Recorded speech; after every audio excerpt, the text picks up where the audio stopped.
Lolo, Lolo. Good morning, sir.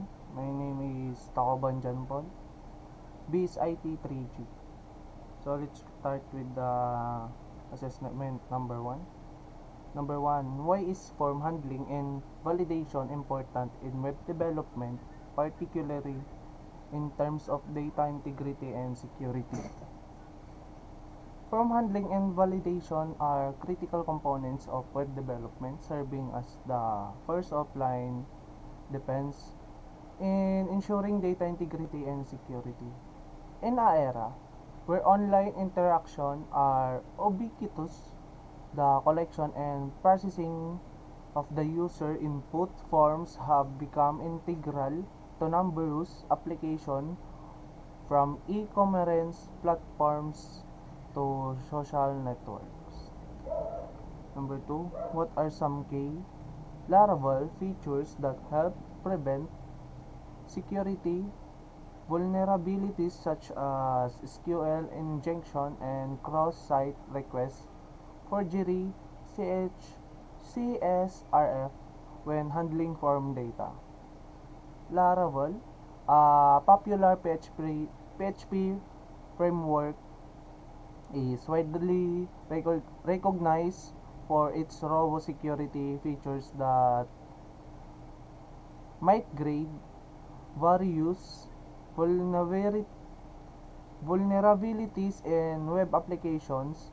Among these vulnerabilities, SQL injection and cross-site request forgery (CSRF) are particularly concerning as they can lead to unauthorized database data access and manipulation. Number 3, explain how would you create a basic form in Laravel using the template and handling its submission a controller. Include an example of how would you define validation rules. Creating a basic form in Laravel using blade templates involves several steps, including defining the form in the blade view, handling its submission in a controller, and implementing validation rules. Laravel's MVC model view controller architecture facilitates this process by separating concerns, thereby enhancing maintainability and readability of the code. Number 4, how can you customizing validation error messages improve the user experience in a web application?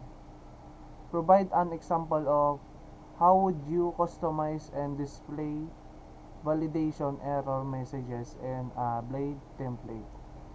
One critical element of UX is the handling of validation errors during form submissions. Customizing validation errors messages serves to enhance his experience by providing user with clear, relevant, and actionable feedback. For the last one, what are the benefits of centralizing validation logic in Laravel application, and how does this contribute to maintainability of a web application? In modern web development, ensuring the integrity and accuracy of data input essential for creating robust application. Laravel, a popular PHP framework, offers various methods to implement validation logic. That is the assessment of number 1, sir. So we will proceed to the assessment number 2. What is the role of middleware, Laravel authentication system, and how does it help protect routes and resources from unauthorized access? Middleware plays a pivotal role in Laravel's authentication system, serving as an intermediary layer that process incoming requests before they reach the application's core logic.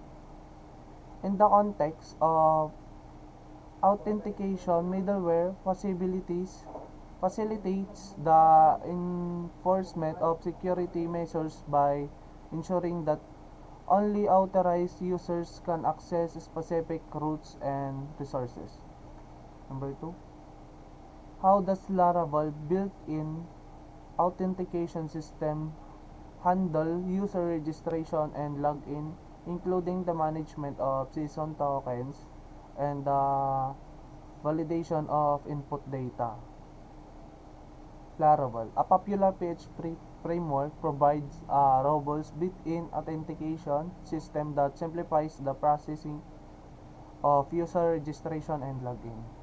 This system is designed to enhance security while ensuring ease of use of developers. At its core, Laravel's authentication system relies on several components that work in tandem to manage user sessions and validate input data effectively. Number 3. Explain the importance of security measures like SQL injection, prevention, and XSS protection in login and registration forms. How does Laravel assess in preventing these vulnerabilities? And in the contemporary digital landscape, the security of web application is paramount, particularly in the context of login, registration forms, information, and personal data, making them prime targets for malicious actors to prevalent threats that jeopardize the integrity of these forms are SQL injection and cross-site scripting XSS. Number 4. How would you create and apply custom middleware in Laravel to restrict access to specific routes based on user rules, such as admin-only routes? For this, Laravel is a powerful PHP framework that provides an elegant syntax and robust features for the web application development. One of its key functionalities is the middleware system, which allows the developers to filter HTTP requests entering their application. Number 5.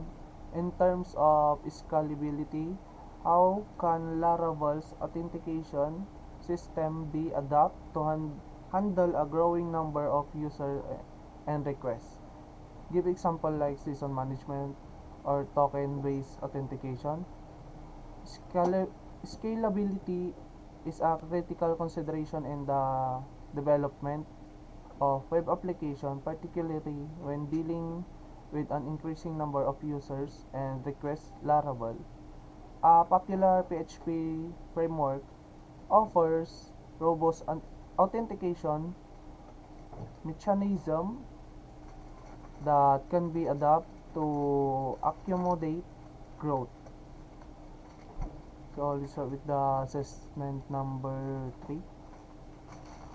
Number 1. What are the steps involved implementing the create operation in Laravel?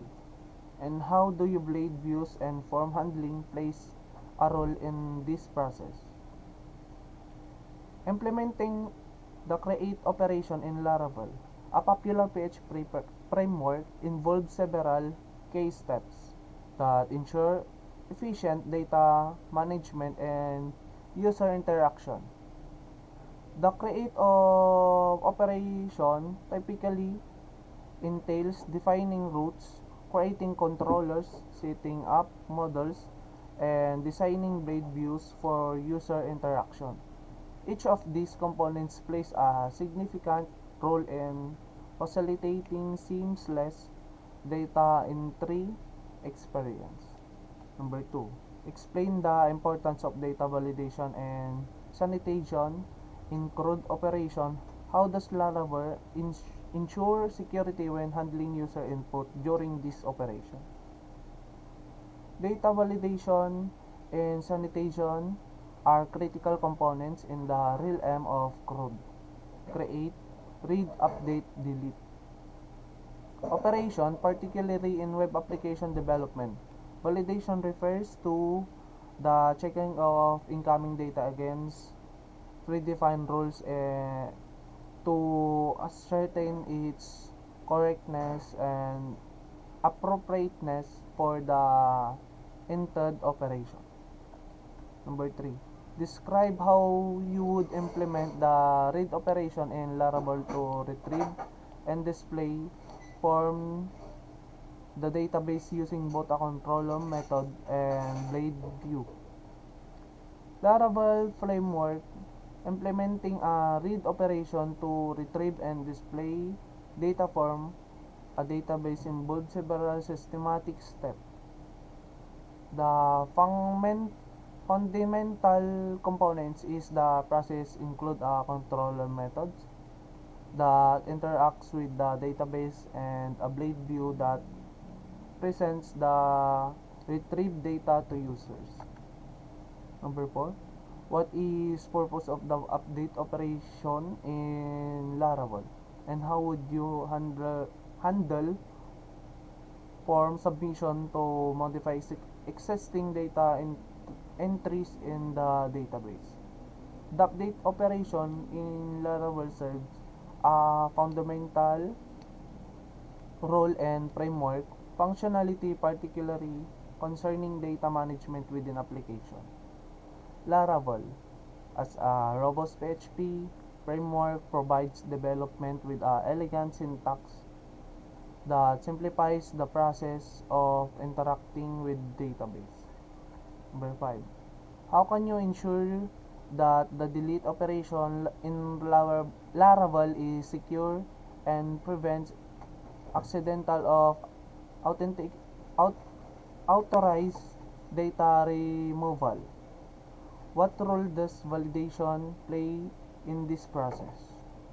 In this case, sir, Laravel, a popular PHP framework, ensuring the security of delete operation in paramount.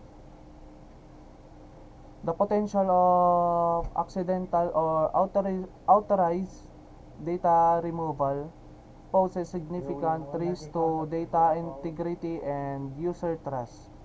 To mitigate this risk, developers must adopt a multi-phase approach that encompasses proper validation mechanism, user authentication, and systematic logging practice.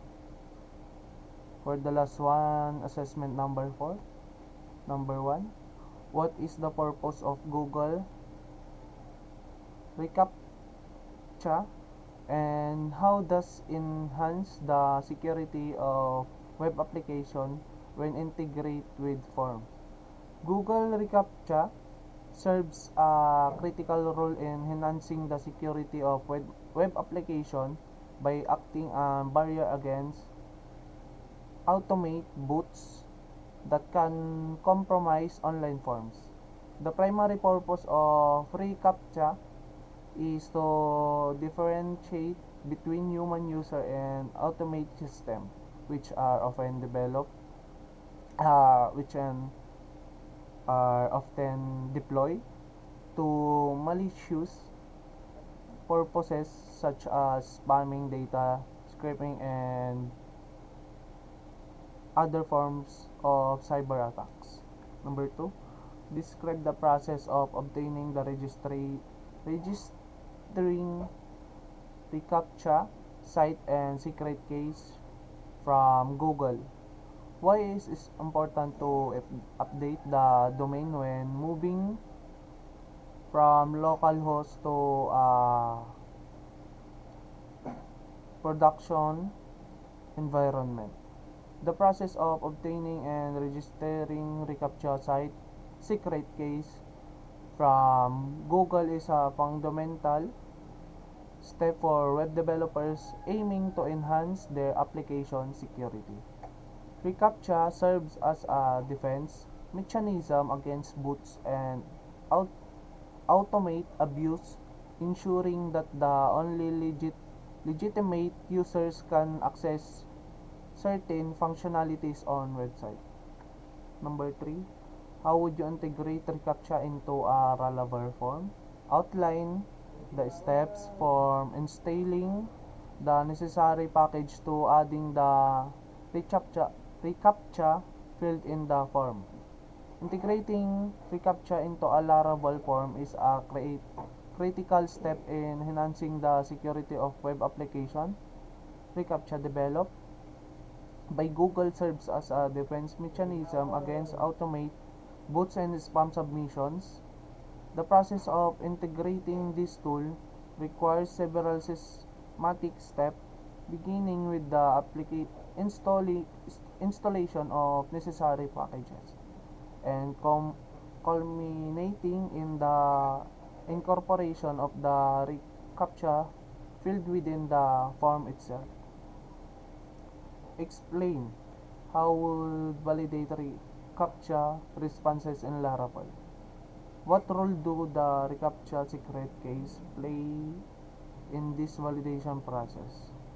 Validating reCAPTCHA responses in Laravel is a crucial process that helps provide web application from spam and abuse.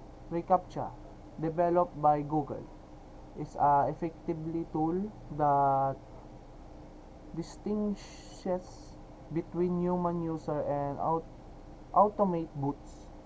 To implement this validation effectively within a Laravel application, developers must follow specific steps that the integration of Google reCAPTCHA service and the use of secret keys. And for the last one, how can you customizing error messages for field reCAPTCHA attempts improve user experience?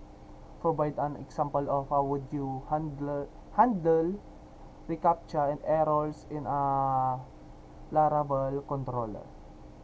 For this web development, user experience, in short UX, plays a pivotal role in determining the effectiveness and accessibility of applications.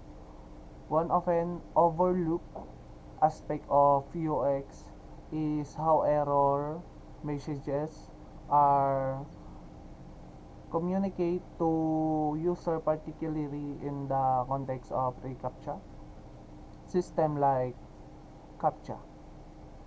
That's all for the assessment 1 to 4, sir. Thank you and magandang umaga.